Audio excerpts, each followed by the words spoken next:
United States submarine base at Key West, Florida. A dispatch that quoted President Truman's press secretary, Charles Ross, as saying that President Truman has no knowledge of any secret project by this government that would give substance to the existence of such objects. Ross also said that both the Air Force Wait, let me open up. deny that such objects exist. What was that? I said, wait, let me open up my candy real quick. And then you record. What candy is that? You know, Noelle, it's ginger chews. It's a really good candy if you get acid reflux in your old age. Is this like when you tried to give me candy, but it was just a cough drop?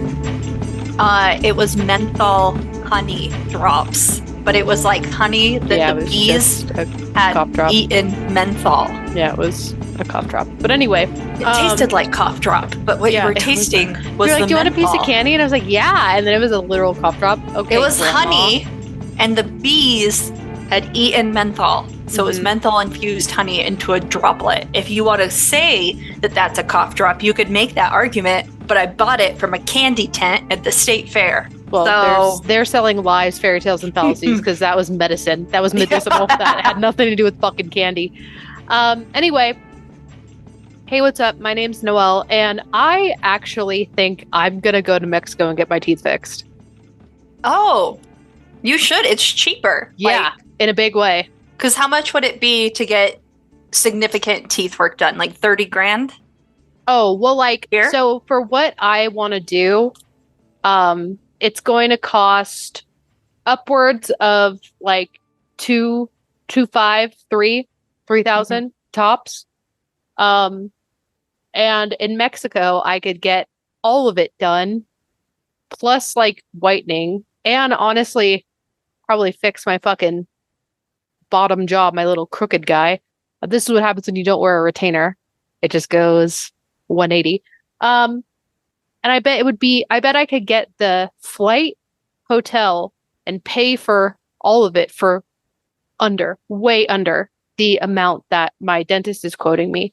Even for just the bare minimum, even just getting like fillings, I think I have like 4 cavities I need filled. Chump change in Mexico. Chump change. Yeah. Whereas like here, even with full dental insurance, I'm still looking at a few $100s. I saw a thing where it was like a girl was like, enjoy a beauty day in Mexico with me. She got like a manicure, pedicure, got full set of highlights. She went and got like a facial. She went and got a massage. And she was like, I spent $112 today. Yep. I was like, Yeah. oh, okay. Yep. Yeah. No, literally. It's like when I had to get my, what is that called? Well, I'm blanking on it now. When they, a root canal. Wisdom teeth? Oh, root canal. Root canal. When I had to get my root canal done, they brought out a form for me to sign to apply for a loan from the bank to get my fucking root canal done. And I was like, So ridiculous. this is so dystopian. This is so fucking dystopian. But that's because I didn't have $1,200 just sitting in my goddamn pocket. So they're they literally like, well, we have this form with Mountain America. I was like, get fucking for real. Yeah. Or they're like, oh, we use care credit. And I'm like, I don't want, like, I do have care credit. Yeah, I have care credit, but that's with the dogs. I'm like, why can't I just like do a payment plan here with you? Mm-hmm. Why can't we just do that? And they're like, no. Yeah. Yeah. Money up front. Yeah. I'll pay you guys $50 till the day I die. But like, come on. Like, what? Make me a deal here. Yeah. It's pretty ridiculous. What you got to do is just not pay it. And then when collections comes, have like a little chunk of change. Be like, I'll give you $200 right now if you make this go away. And they're like, yeah, we'll forgive your other $2,300 worth of debt because money isn't real. I wish that's how it was. I've had my wages garnished twice off of bills that were less than like $500. And it was just because I didn't even know. And then by the time I found out they were already garnishing it, was too late. And I was like, oh, well, I guess I'll go fuck myself. So, yeah, I used to think that if you just ignored it, it would go away, but it doesn't, and it won't. No, they find you now. They'll find you. They'll find you. And if you think it's a small amount, oh baby, are you wrong? No amount is too small for these fucking predators, for these fucking vultures. But anyway, who are you? I'm Chelsea, and with enough science, I could become made of gold. That's true. I could. When I was going over the notes, at first I was like, this is cuckoo bananas. And then I was like, actually, I get where they're coming from. Like, I get why they thought this. So anyway, tell us what we're going over today. I'm actually super jazzed because I knew that you would be an expert on some of this stuff when we get into the thick of it. And I was like, fuck, dude, I'm going to have to lean so hard on Noelle, and seeing you like, came through clutch. My girl came through. I mean, I didn't want to go too much into, there's a point where it could have gone really in the weeds and I didn't want to. So I just redirect people to go into the weeds themselves. Yeah. We'll get there when we get there. So once again, we are talking about an episode that was inspired by the AMVs that I used to watch. One of them being Full Metal Alchemist. Mm-hmm. We are talking about alchemy, an ancient art form shrouded in mystery and magic. Kinda. Yeah. Also, I think it's more real than people give it credit for. But anyway. It is definitely real. We believe in everything. If I get too spitty, if I get too saliva-esque, it's because I have this candy in my mouth. Tell me and I'll just spit it out. My fucking God. I am salivating right now and I just feel like I'm talking like pure spit. Spit it out. God. You can tell though? Can you tell? I'm going to now. All right, hold on. Let me spit it out. Oh my fucking God. This is crazy. This is like a gummy, so I gotta roll it up. You can't chew candy or gum when you're recording. I'm gonna put it under my tongue, but it's fucking ginger, so it's spicy. You're out here acting like it's fucking chew, and you got a spit cup. You're crazy for that. That was crazy. I'll eat it later. Anyway, it's just gonna get all hard and nasty. But long before the dawn of modern science, alchemists embark on a quest for the extraordinary, turning their laboratories into sanctuaries of transformation. With a blend of ancient recipes and mythical substances, such as the philosopher's stone, these pioneering spirits sought to unlock the secrets of creation itself. So, for me, understanding alchemy is one thing.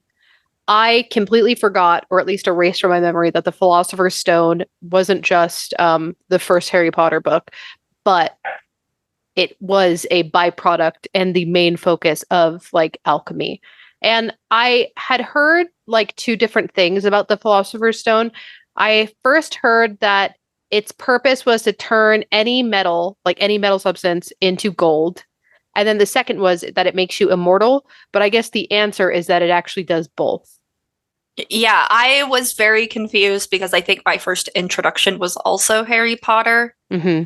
And then going through this, I was like, I don't think I know what it is, actually. Yeah, it does both. So, like, that's its whole purpose. It's just a magic stone that apparently does the two main things in alchemy, which is turn anything to gold and make you immortal. Mm-hmm. So, imagine the allure of being able to craft gold, silver, and sparkling gems from ordinary materials, or to concoct a vibrant purple dye that rivals the hues of sunset, all through the mastery of alchemy. And this wasn't just about wealth or beauty. It was a profound exploration of the boundaries between the material and the mystical. Alchemists believed that with the right combination of elements and the application of arcane processes, they could replicate all the treasures of the earth. But their ambitions didn't stop at mere material gains. As centuries passed, the alchemical quest evolved, delving deeper into the realms of the spiritual and the medicinal. Alchemists turned their attention to the creation of potent elixirs, potions designed not only to heal the body, but to extend life itself, which offered a glimpse into the possibility of immortality. The pursuit of such an elixir wasn't just about defying age. It was a journey towards enlightenment and a way to touch the divine. Even more profound was the alchemist's quest for the redemption of the soul. This spiritual journey represented the ultimate transformation, one that sought to purify and elevate the human spirit to its higher potential. Through their experiments, meditations, and rituals, alchemists explored the inner workings of the soul, seeking to reconcile the physical with the spiritual, to harmonize the earthly with the heavenly. I also think it's good to point out that alchemy wasn't just a bunch of magical, mystical gumbo. It was also what formed the base of chemistry. They basically share the same definition. Chemistry is a science that deals with the composition, structure, and properties of substances and with the transformations they undergo. And alchemy is trying to understand why substances are the way they are so they can ultimately force the transformation, aka turn everything into gold. And we basically do a modern form of alchemy with man-made diamonds. Yeah, it's one of those things that we've talked about before where the way that you phrase something makes it sound more mythical until it gets accepted into modern science. It's like, oh, when a cryptid becomes like an actual creature, like the gorilla or like the, I don't know, like any other animal that used to be like a shark. What are other animals that used to be cryptids and then they turned out to be real? Megalodons, narwhals, giant narwhals. I think we are too modern brained when we hear the word alchemy and we go like, oh, spooky, scary. When you have to like put your mindset into a person of that time, you didn't just wake up one day and go like, I'm going to understand science and I'm going to create medicines that will cure diseases. Like you didn't wake up with that thought. You got there eventually. It's like you didn't wake up and think about a light bulb. You figured out electricity first, and alchemy was that first step. People were fucking banging two rocks together, hoping to get rich, which was technically alchemy. They were trying to figure out how to make magic real so that they could live better lives. It was hocus pocus.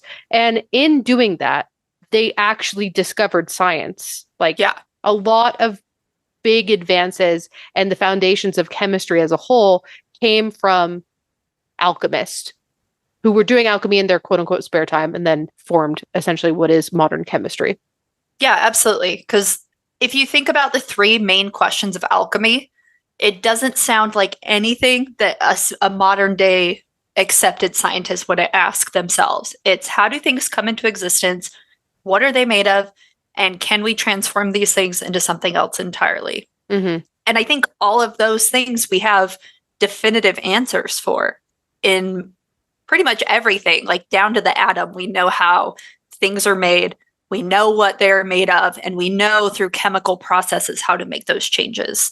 Yeah. And this is all alchemy is. I mean, I even think that still to this day, the hardest thing for me to wrap my mind around is gasoline, right? How did we essentially get dinosaur bones fueling our fucking cars and like other shit? But like, how did we get there? My brain has the hardest time understanding why that's the only solution to the equation and how we got to that point. And in the simplest terms, it was alchemy. Yeah. Also, Fred Flintstone figured it out. Also, Fred Flintstone for sure.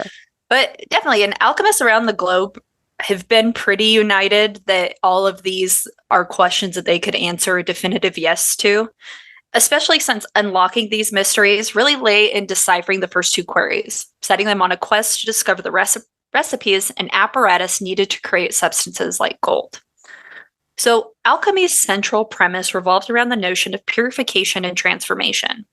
Alchemists were convinced that they could refine substances, stripping them of impurities to forge something new, or combine different materials to produce a substance with completely new attributes.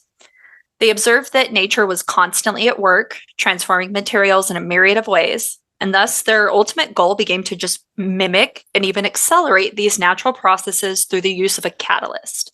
And this legendary catalyst, the philosopher's stone, was thought to hold the key to not only converting base metals into gold, but also unlocking the secret to eternal life. Alchemy flourished in Greco-Roman Egypt between the 1st and 7th centuries CE. It was a tradition that was actually carried forward by the Byzantine Empire into the Arab world. And this period marked a vibrant exchange of ideas across cultures with the concept of an elixir for life. Also, did you get a new charm bracelet or something? No. Is it hitting? That's so weird. I heard like, it almost sounded like... that? Nope. It sounded like a wind chime, so I thought it was maybe a charm bracelet hitting. I spilled some tea earlier, and I wiped it up with my sock. Not and Puffin's licking the floor right now. Maybe that's what you're hearing. Not that. It was like legit a wind chime, or I would assume maybe charms hitting each other. Spooky. Anyway. No, it's definitely not the dog licking the fucking tea, but good try. Buddy. He never comes in here to say hi. It's because he heard my voice. Bear. It did. Did you hear Noelle? Do you miss her? He said no. Well, that's you. I know that was you. I know he's talking to me. He's like, hold on. I know. Oh, well, nope. I tried to pick him up and he ran away. That's what you got. Too close to the sun. I am Icarus. He's back to licking the floor. Anyway. Oh, fuck. Chinese alchemy was tied into ideas about the earth itself. In Chinese natural philosophy, they see the earth as one living organism. And basically using that earth magic and power is incorporated into what we now know as feng shui. Its goal is to harmonize you with the environment to promote well-being, balance, and positive energy. And that's all came from alchemy. A Chinese alchemist also accidentally discovered gunpowder. In the process of mixing various substances in the search for the elixir of immortality, when they combined saltpeter, charcoal, and sulfur in specific portions, the resulting mixture obviously exploded and is now what we know as gunpowder. Indian alchemy focused on medicine with the overall goal of creating an undecaying body. Unfortunately, using lots of mercury, so I understand where maybe stereotypes of a crazy alchemist come into play. Mm-hmm. They also developed aphrodisiacs and poisons, which are both cool for different reasons. Hold on, let me give Oliver a middle finger. There we go. Which are both cool for different reasons. And unfortunate when you think about how they figured out the differences in them. If, the way we figured out gunpowder was by exploding shit, how did you decipher what was an aphrodisiac, making your dick hard, and what killed someone? Anyway, the blend of both and philosophical alchemy is what made its way to Islamic alchemy. So a mix of basically everything. It's funny that the whole point of alchemy is transformation, and each version of it transformed depending on the culture that touched it.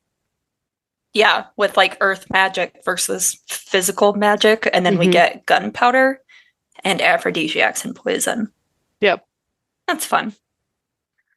So in moving on from it being introduced in Chinese world, being brought over by the Arabs, it then kind of moved over into Hellenistic Egypt around the 3rd century AD, when the legendary figure of Hermes Trismegistus, man, I fucking missed a pronunciation. Yeah, I'm surprised you didn't spell that out. Trismegistus, I missed it.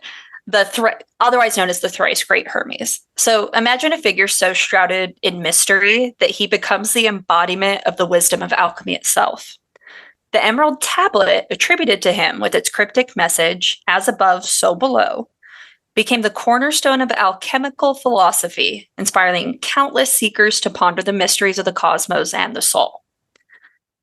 And among the luminaries of ancient philosophy, Democritus, a 5th century BCE philosopher and explorer, emerges as a significant figure in the was frequently referenced in discussions of alchemy. His groundbreaking ideas, such as atomic theory, suggested that the universe is made up of tiny, indivisible particles, atomos, with each having a different substance characterized by a unique arrangement of these particles. Basically, he figured out atoms and molecules. Mm-hmm. And the concept forms the bedrock of alchemy's ultimate ambition, which was transmuting common substances into previous ones, such as turning lead into gold or, just by rearranging their atomic structure. And this vision of transformation, grounded in the manipulation, was the very building blocks of nature, presented a challenge that has basically fascinated alchemists throughout history. So fast forward to the 8th century, and we're in the heart of the Islamic Golden Age. Here we meet Jabir ibn Hayyan, also called Geber of the West, a polymath whose works laid in the foundations for later alchemical practices. So picture this. He's a man whose writings on alchemy, such as the Book of the Composition of Alchemy, influenced not just the Islamic world, but also medieval Europe. Jabir's quest for the elixir of life and his work on the Philosopher's Stone captivated the images of scholars for centuries. It's become part of our cultural zeitgeist. And now let's leap into the Middle Ages in Europe, where alchemy flourished in the shadowy corners of monasteries and castles. Enter Albertus Magnus, a 13th century German Dominican friar and bishop, rumored to have discovered the Philosopher's Stone. Now, whether this was myth or reality, Albertus's contribution to alchemy, notably in the works De Alchimia, showcase the era's deep entanglement with the mystical and the material. Thinking about medieval alchemists feels all cloak and dagger, but I would like to point out, much like people who wear cloaks today, it was way more nerdy than cool. They're obsessed with the concept of palingenesis or rebirth. You may have heard it in Lovecraft's The Case of Charles Dexter Ward, since that whole story is essentially about a quest to understand alchemy. My brain automatically goes to Frankenstein with this, since that is technically a form of palingenesis, as it involves the scientific reanimation of dead matter rather than the magical or occult practices associated with something like necromancy. Mm-hmm. But in actuality, medieval alchemists were just burning, dissolving, and then freezing things like leaves. Yeah. Trees and sticks. And hoping put them to in water and drink it. Yep. Hoping to transmutate something into something else. I always want something to be so much more punk rock than it is, but it would be cool to do like a whole episode on the Philosopher's Stone. That's not how this started. So it's not how it will end, but it would be really cool, like mythical artifacts of history. Yeah, it's because there's so many instances of people saying they figured it out. And on paper, it's not as sci-fi as it seems in theory, right? Because it is just rearranging atoms and molecules. Like we do it. We do forms of alchemy. When you create enough pressure on coal, like it becomes a diamond, whatever. Like enough pressure in sand becomes a pearl.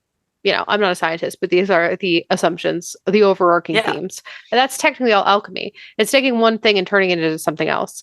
And changing its physical properties, right? Yeah. From liquid to solid, solid to liquid, vice versa. Yeah, and no real discussion of alchemy is complete without mentioning Nicolas Flamel, who was a 14th century French scribe who allegedly achieved the alchemical magnus opus. Legend has it that Flamel, through a mysterious book, decoded the secrets of transmutation, turning base metals into gold. And the story of his quest, detailed in the text like the Book of Abraham the Jew, continues to fuel the legend of the immortal alchemist. But it was really during the Renaissance and the Scientific Revolution, which was a period marked by rekindled interest in the ancient alchemist work, that alchemy underwent a significant transformation. It was an influx of Islamic alchemy texts into the Western world via translations that started this resurgence, which breathed new life into the exploration of the material and mystical worlds. Hell's Gate is a supernatural roller derby comic book series dripping of blood, demons, and glitter. Saya is a fresh meat skater with a dangerous crush on her favorite derby player. Desperate to be accepted, she attempts to cast a magic spell in hopes of winning her idol's admiration, but instead unleashes a demonic possession that seeks to destroy her and her team at that night's Halloween game. The first issue is out now. Visit hellsgate.com to get your limited edition copy today. So let's get into the tapestry of Renaissance Europe and specifically focus on two figures who really stand out for their deep dive into the mystical and alchemical arts. We have John Dee and Edward Kelly. And their story is a blend of magic, science, and ambition, all set against the backdrop of a continent teeming with intellectual curiosity and religious upheaval.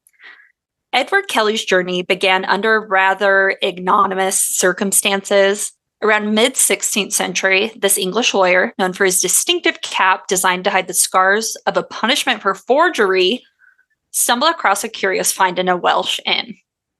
An old manuscript, rumored to have been plundered from the grave of a wealthy Catholic bishop during religious wars, caught his eye.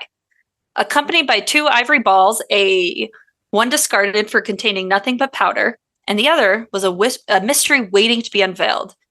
This manuscript was about to change Kelly's fate. Sensing its potential, Kelly acquired it, stole it, and along with the remaining white ball, for mere guinea. Now enter Dr. John Dee, a man of vast intellect and curiosity, serving as a consultant to Queen Elizabeth I. Dee, already steeped in the study of Hermetic science, recognized the manuscript's allusions to the Philosopher's Stone and the arcane process of transmutation. When Kelly showed him the white ball, which housed a projection powder capable of turning metal into gold, Both men were astounded by the successful demonstration of alchemy at work. And bound by their quest for knowledge and gold, Dee and Kelly embarked on a journey across Bohemia and Germany. And despite Dee's inability to fully decipher the bishop's manuscript, they leveraged the power to maintain an extravagant lifestyle, drawing the attention of Emperor Maximilian II. And Kelly's claims of alchemical prowess earned him the title of Marshal of Bohemia, but also the emperor's insistence on uncovering the secret of the projection powder's creation. This demand led to Kelly's imprisonment, and unable to divulge a secret he did not possess, while Dee, sensing the tide turning, sought refuge back in England under the Queen's protection. And throughout their partnership, Dee and Kelly essentially created what we now know as Enochian magic. Enochian? Potato. Well, maybe not. I'll tell you in a second. But yeah, no, I'm sure you're right. Enochian magic is said to be given to you by communicating through angels. Even the term Enochian is derived from the biblical figure Enoch, who is said to have walked with God. They created their own Enochian alphabet and language.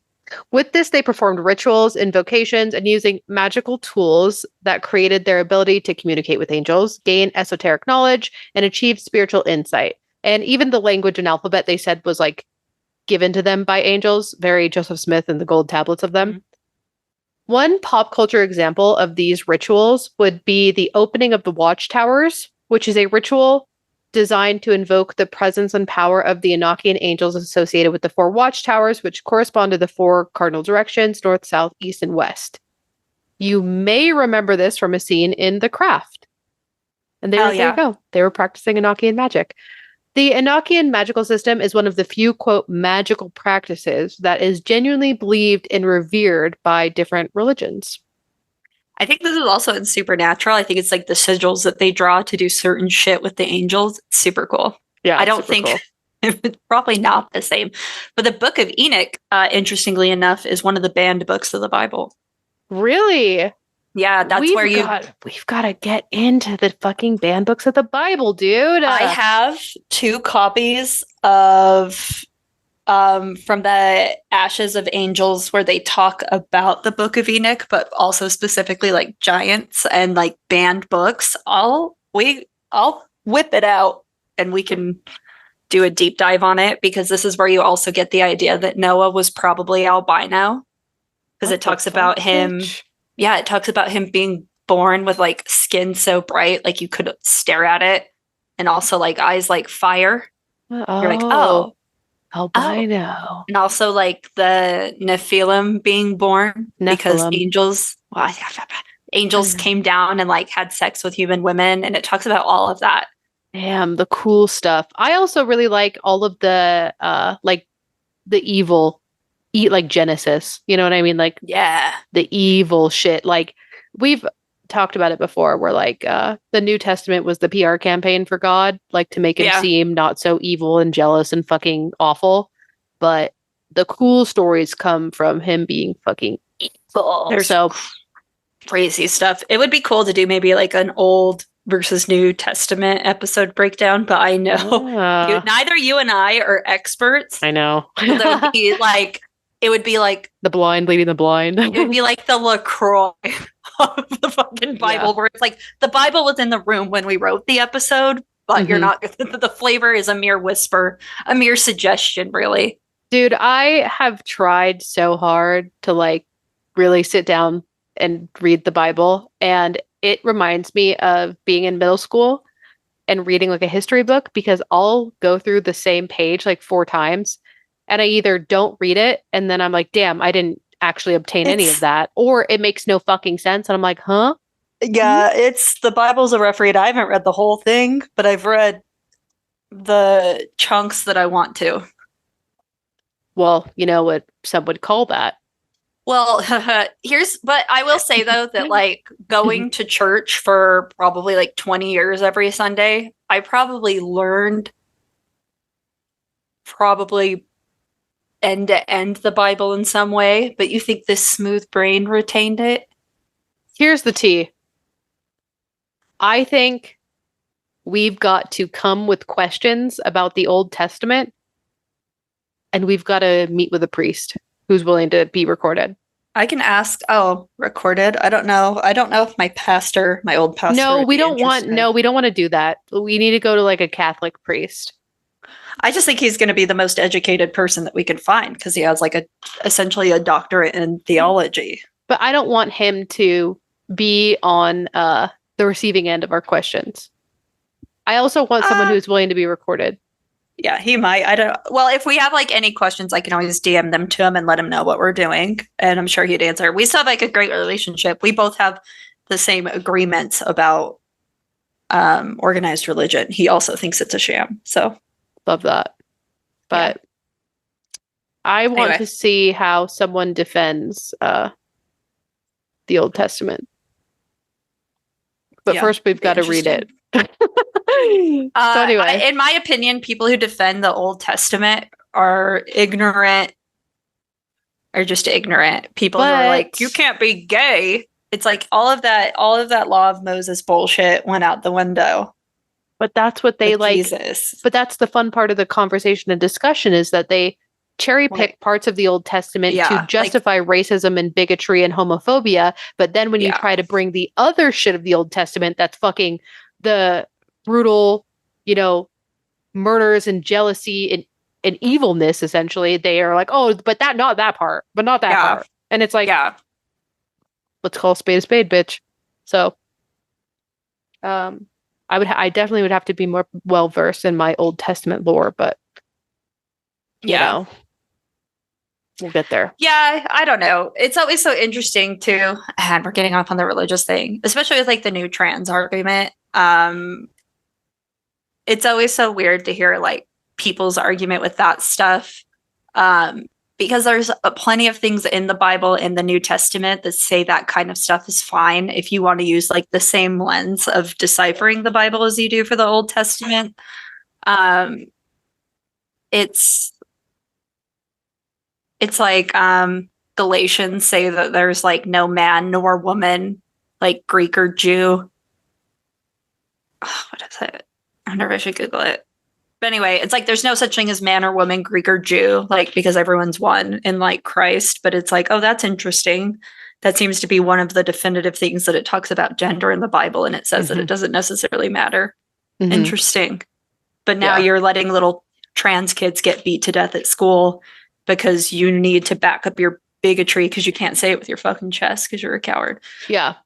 Yeah, that's the tea of it all. And I feel like no one's really like pinned down the conversation of fighting like biblical reasoning with biblical reasoning. Like, I don't think anyone's actually having that conversation because, first of all, the type of people who are on the front lines are not religious. Yeah. And or are not as well versed in religion. And so like that's just like a missing piece. It's the whole like learn your enemy and fight the way they do. Should make merch. Like we should make merch that's like, I learned how to have an abortion from the Bible because the Bible talks about drinking bitter roots to like end a pregnancy. And so we should do that. Like, thank God for teaching me how to have an abortion. Stuff like that. Yeah. That'd be so fucking punk rock. And then like, put the Bible verse on the back or something. Yeah. Yeah, that would be sick. That'd be so cool. And then like the Galatians ones, but there's like going to be a million more that we can pull up where we can like turn it. Yeah. Oh my God. Bam! Oliver. Anyway, there's there's 50 toys, but they both want the same one. Yeah. Now he's going to run and hide. Anyway, Kelly, while in prison, came to a profound realization about alchemy. It was not just about the material wealth, but also about healing and ultimately the spiritual transformation of the soul.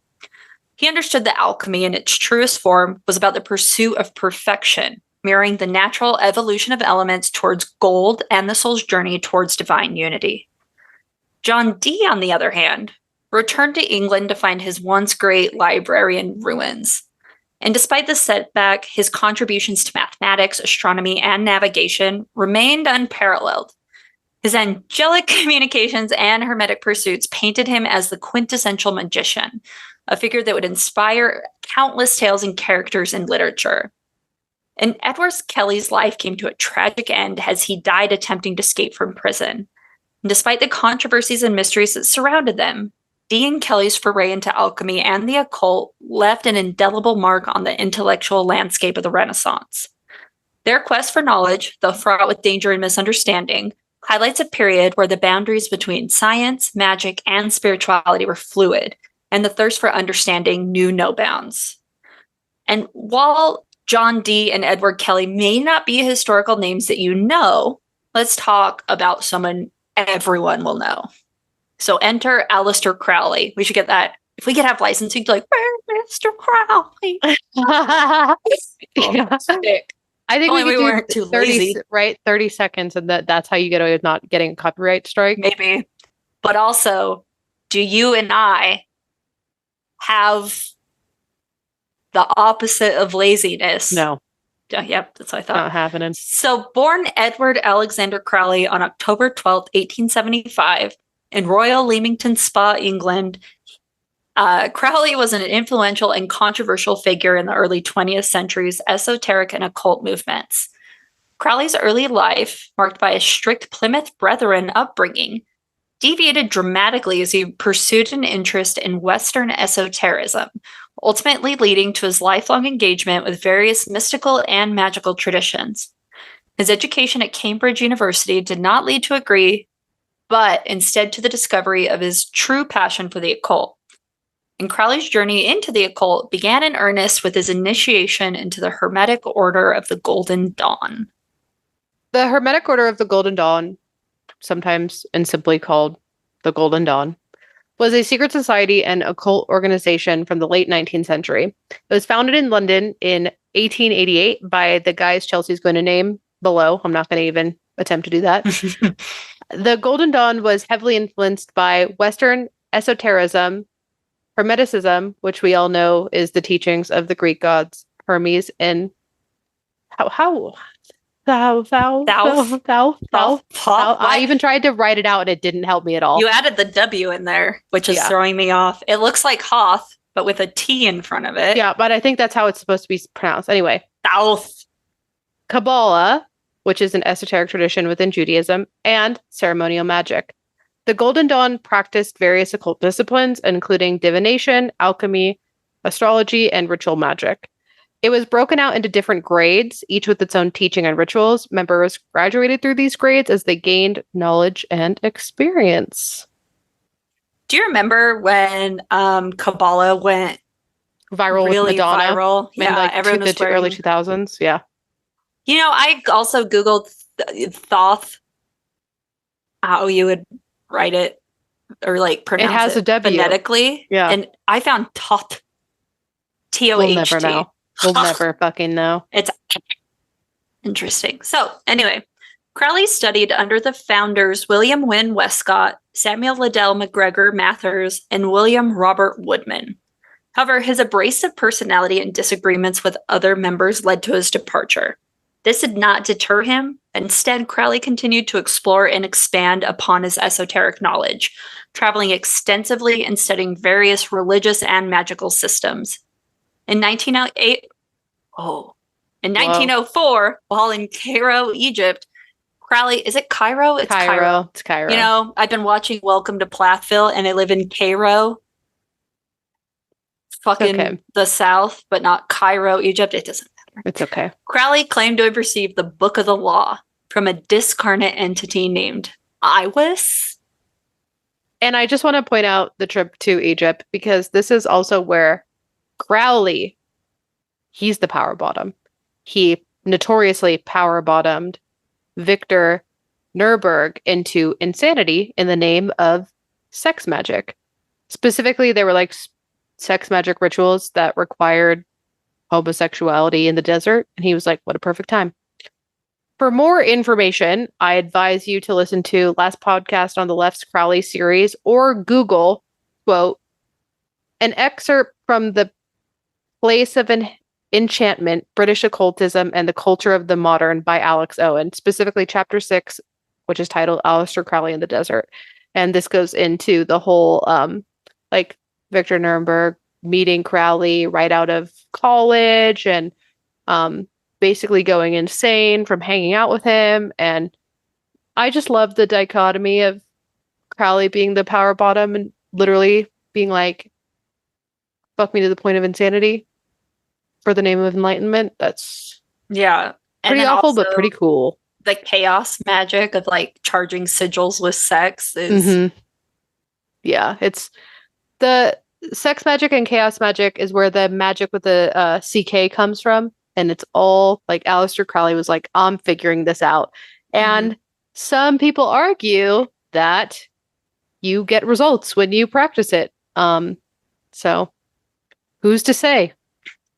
The only people I know who really dove deep into it are Marcus Parks and Henry Zabarski, and then they were like, don't recommend it. We went off the deep end. So it seems scary. Intense. Yeah, it's almost like the Sarlacc pit. Like you get caught and you are just being sucked into the digestion of chaos. And very few get out.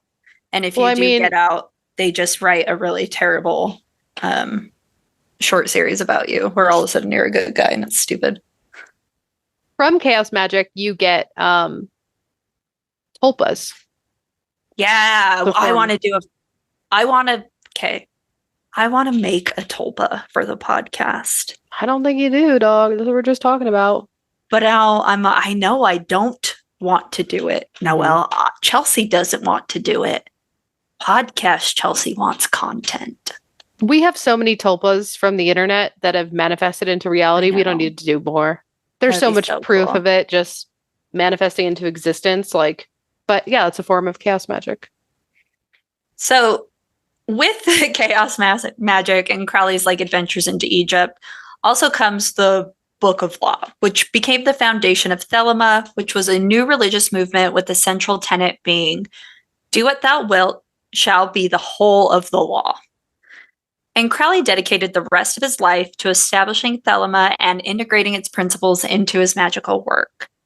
And Crowley's interest in alchemy was both literal and symbolic. He saw alchemical processes as metaphors for spiritual transformation, a theme central to Thelema and his broader magical philosophy. And Crowley's alchemical work aimed at the transmutation of the self, seeking to achieve spiritual enlightenment and a higher state of consciousness. He incorporated alchemical symbolism into Thelemic rituals, seeing the great work of alchemy not just as the pursuit of turning base metals into gold, but rather as a spiritual path leading to the discovery of one's true will and the attainment of divine union. Crowley's writings on alchemy, including his interpretations of alchemical texts and the integration of alchemical concepts into magical practices, were prolific. He viewed the magnum opus of alchemy as parallel to the journey of the magician seeking to unify the microcosm with the microcosm. Through rituals, symbols, and meditations steeped in alchemical lore, Crowley sought to harness the transformative power of alchemy to achieve both personal growth and to further the aims of Thelema, his religion. But despite the controversies surrounding his life and work, Crowley's influence on both esoteric traditions and popular culture is undeniable. His deep engagement with alchemy enriched his magical theory and practice, contributing significantly to his legacy as a seminal figure in modern occultism.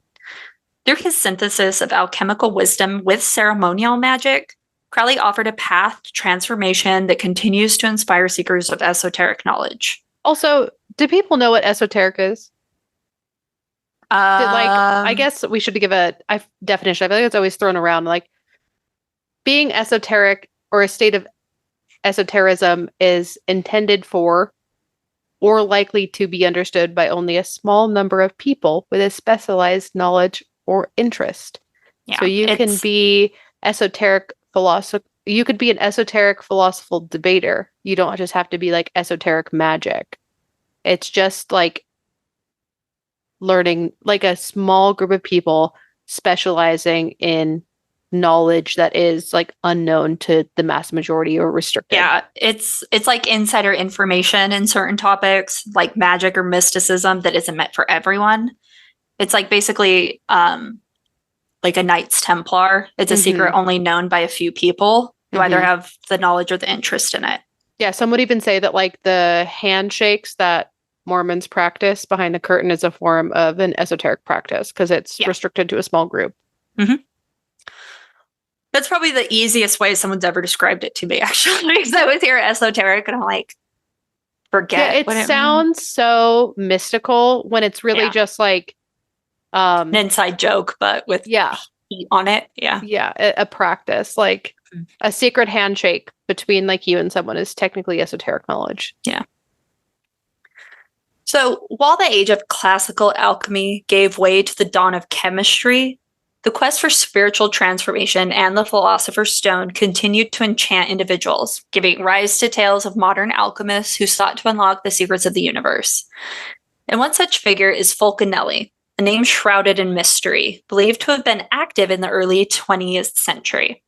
And allegedly possessing the knowledge of the philosopher's stone, Fulcanelli is said to have mastered the art of prolonging life and transmuting matter, leaving behind cryptid texts such as the Mystery of the Cathedrals, which some claim... Didn't even try to pronounce that in French. Nope.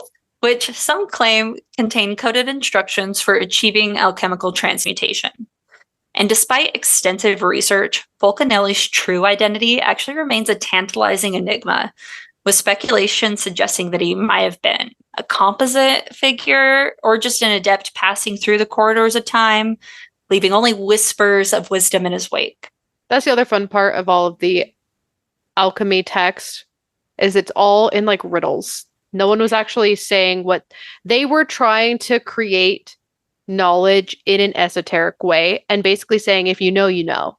You know, the girls that get it, and the girls that don't, is basically how they wrote all of the alchemic practices and theories and recipes and formulas. It was all through basically fucking riddles. Yeah, and my favorite thing about it too is like the people who figure it out become mysteries and get lost to history, because it's like, oh, they got it fucking figured out now. They're not playing the game you and I play anymore. Like they just disappear and they're living vibrant lives under the radar. Like, that's fucking cool.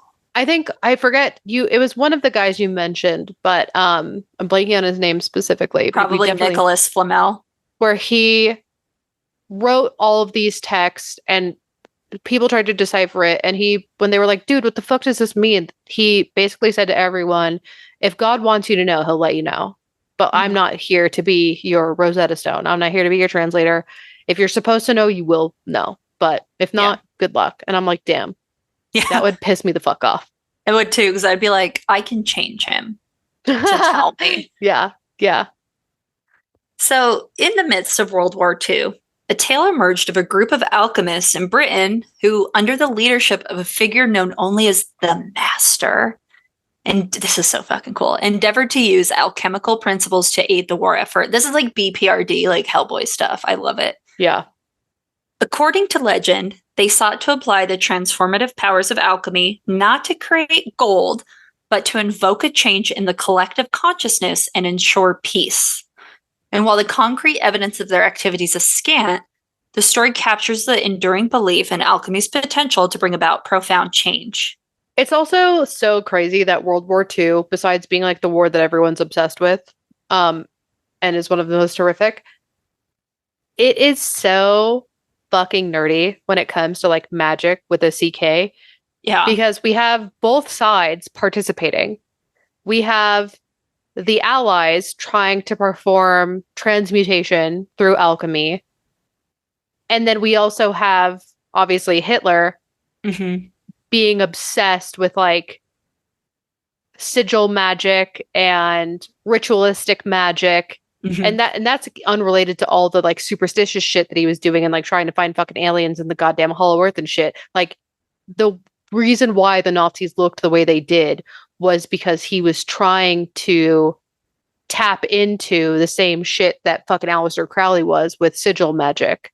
And it's just like, damn, we were all just doing fucking weird shit. That's how you know the war was like crazy town, right? Because like everyone was just throwing everything at the wall and hoping that something sticked. I'm actually going to send you a note real quick. The magic of World War II. That would be a great episode.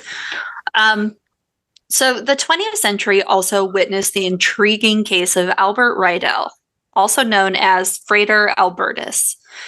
In 1930, he founded the Paracelsus Research Society, later Paracelsus College, in Salt Lake City, Utah. Hey! Ooh, hometown hero! Woo! Where he taught practical alchemy, emphasizing its spiritual aspects. Frater Albertus claimed to have achieved alchemical transmutations and sought to revive the ancient art as a means of personal and universal transformation. His work inspired a new generation of seekers to explore alchemy's mysteries, blending ancient wisdom with modern metaphysical thought. And even in the 21st century, the legend of modern alchemists persists, with individuals and groups around the globe continuing to explore alchemy's principles. Whether through the lens of spiritual alchemy, aiming for inner transmutation or transformation. Man, I went Catholic there for a second. Transubstantiation. Or in clandestine laboratories seeking to replicate the legendary feats of turning lead into gold, these modern magi keep the flame of ancient art alive. And while the likelihood of stumbling upon a true alchemist who has discovered the secrets of eternal life or the philosopher's stone remains slim, the legends of modern alchemists remind us of humanity's unending quest for knowledge, transformation, and the eternal. Because in a world dominated by science and technology, these tales invite us to wonder, to dream, and to explore the boundaries between the possible and the impossible. Woo! Do more magic. I used to perform alchemy by mixing mud and water in the backyard and telling my mom it was cake. You know what? What the fuck was her name? There was a girl who lived up the road from me, and she was mean to me, and my sister Jessica did the same thing, and she made her eat a plate of mud cake for being mean to me. Hell yeah, that's tight. Yeah. My mom definitely knew it was mud cake and was like, oh, thank you, and then pretended to eat it and threw it on the ground, but, you know. Aw. Transmutation. I perform alchemy when I drink wine and NyQuil so I can sleep at night. Yeah. And then one day you won't wake up and you've achieved full metal alchemist. I hope so. Dude, you're knocking on heaven's gate, if you will, every time you fucking do knocking that. on heaven's door. That song was written about me.